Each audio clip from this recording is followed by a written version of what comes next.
Il paraît que la surface de la Lune a moins de secrets pour nous que les fonds marins. Nous pouvons seulement supposer ce qui se cache au fond de l'océan. Ressources naturelles, métaux précieux, ou peut-être le remède miracle pour guérir le rhume.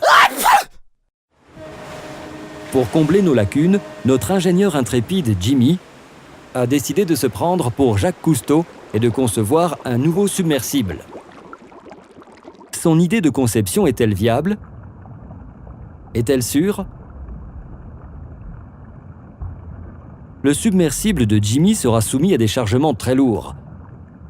La pression propre à la profondeur maximale de plongée équivaut au poids de 2 éléphants mâles d'Afrique par centimètre carré.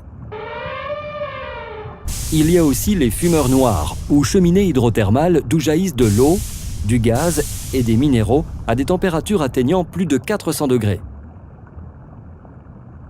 En plus de ces chargements normaux, le fait qu'il s'agisse d'un véhicule d'exploration signifie qu'il doit être robuste pour résister aux impacts dans les fonds marins et sur le vaisseau mère. Jimmy a élaboré une conception préliminaire et envisage d'utiliser SolidWorks Simulation pour résoudre les questions de sécurité liées à l'environnement, apaiser ses douleurs d'estomac et lui permettre d'immerger son submersible pour explorer les fonds marins. La priorité de Jimmy est l'intégrité de la coque pressurisée. Elle doit résister à une immense pression et à des températures élevées tout en étant à proximité des mystérieux fumeurs noirs. Jimmy analyse donc le coefficient de sécurité. Plus il est élevé, plus la conception est sécurisée. Mais cette sécurité a un coût, généralement le coût des matériaux. Il faut trouver le juste équilibre entre un coefficient de sécurité élevé et le coût des matériaux et le poids de la conception. Jimmy veut un submersible sécurisé, mais pas trop. Jimmy pense que sa conception préliminaire peut résister aux fonds marins hostiles. Mais combien de plongées sa conception peut-elle supporter?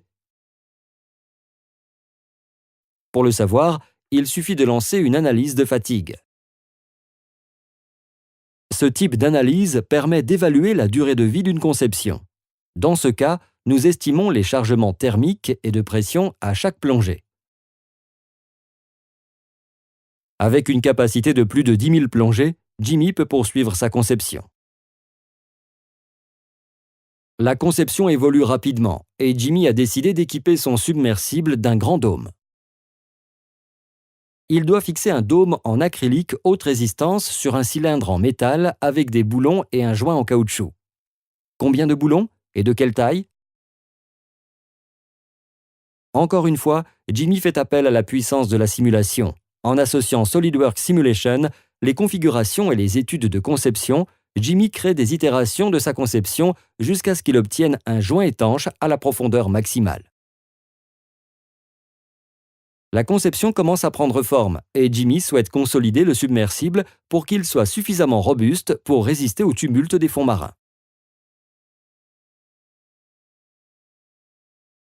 On pourrait imaginer un scénario où le submersible est submergé par une mer agitée et chute accidentellement sur le pont où percute le bord du navire. SolidWorks Simulation permet aux concepteurs de réaliser des tests de chute et des analyses d'impact complexes. Jimmy est sûr qu'il va terminer sa conception. Il peut mettre le cap sur les fonds marins et peut-être qu'il trouvera le remède contre le rhume.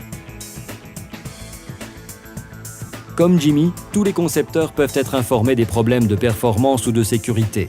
La simulation des problèmes du monde réel peut paraître irréalisable. SolidWorks Simulation vous permet de résoudre facilement des problèmes complexes. Vous pouvez également visualiser vos produits au cours de leur cycle de vie sans devoir créer des prototypes onéreux et chronophages.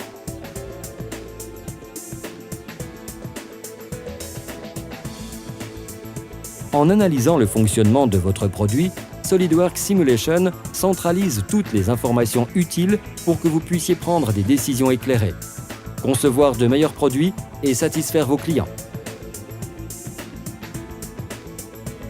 Pour plus d'informations sur les outils SolidWorks Simulation, contactez votre revendeur local SolidWorks ou consultez ce site.